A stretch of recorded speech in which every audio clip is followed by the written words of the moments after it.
រឿងអ្នកតាឃ្លាំងមឿងនិងសម្រែកលើវាលចាស់កាលពីយូរលង់ណាស់មកហើយនៅទឹកដីមួយដែលព័ទ្ធជុំវិញដោយវាលស្រែនិងព្រៃស្រោងមានទីសក្ការៈចាស់មួយដែលអ្នកស្រុកគោរពថាជាកន្លែងស្ថិតនៅនៃវិញ្ញាណអ្នកតាឃ្លាំងមឿងមនុស្សចាស់ចាស់តែងប្រាប់កូនចៅថាចូលគោរពបានតែកុំលេងសើចកុំស្បត់ខ្លាយព្រោះអ្នកតាមិនចូលចិត្តមនុស្សមិនគោរពសច្ចៈទេតែយុវជនខ្លះមិនជឿ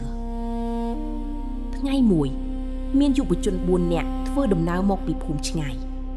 ពួកគេចូលចិត្តសាកល្បងរឿងអាថ៌កំបាំងពេលមកដល់ទីសក្ការៈអ្នកភូមិបានហាមថាយប់នេះកុំស្នាក់នៅទីនេះ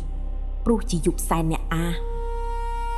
ប៉ុន្តែពួកគេសើចហើយនិយាយថាបើអ្នកតាមានពិត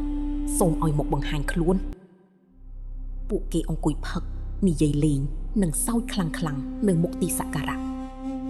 ម្នាក់ក្នុងចំណោមពួកគេថែមទាំងទៅគោះជញ្ជាំងចាស់ហើយនិយាយចំអកថាអ្នកតាឃ្លាំងមឿងបើនៅមែនចេញមកជួបខ្ញុំភ្លាមនោះខ្យល់ដែលកំពុងស្ងប់ចាប់ផ្ដើមបក់ខ្លាំងមេឃងងឹតភ្លាមភ្លើងដែលពួកគេអុជចាប់ផ្ដើមរលត់មួយសល់តែពន្លឺព្រះច័ន្ទស្រអាប់នៅកណ្ដាលវាលពួកគេឃើញរូបបុរសម្នាក់ឈរស្ងៀមគាត់ស្លៀកសម្លៀកបំពាក់បុរាណកាន់ដាវវែងមិនឃើញមុខយុវជនម្នាក់ស្រែកថានរណាឈរនៅនឹងគ្មានសំឡេងឆ្លើយ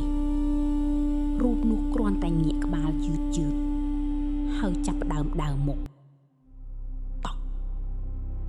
ក់សំឡេងជើងធ្ងន់ដូចអ្នកចំបាំងពួកគេចាប់ផ្ដើមភ័យម្នាក់រត់ទៅរកម៉ូតូតែម៉ូតូបញ្ឆេះស្រាប់តែមានសំឡេងធ្ងន់មួយលាន់មកពីខាងក្រោយអ្នកដែលមិនគោរពត្រូវរៀនស្គាល់ពាក្យថាការទទួលខុសត្រូវពួកគេងាកក្រោយរូបបុរសនោះឈរជិតជាងមុន